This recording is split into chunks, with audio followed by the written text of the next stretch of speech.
по факту дорожно-транспортного происшествия, имевшее место 21 января текущего года на улице Анкара, было установлено, что участником ДТП является сотрудник УВД Октябрьского района, и в результате которой погибла пассажир другого автотранспорта, который был также участником этого дорожного транспортного происшествия.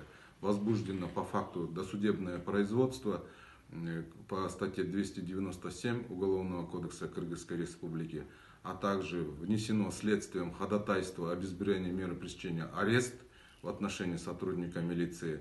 Выставлен конвой, несмотря на то, что он находится в реанимации и в тяжелом состоянии. Кроме того, установлено, что он был в нетрезвом состоянии. Предварительная экспертиза дает изъято проводятся все необходимые экспертизы. Кроме того, службой внутренних расследований Министерства внутренних дел Кыргызской Республики проводится служебное расследование в отношении должностных лиц, руководителей, и будут приняты меры.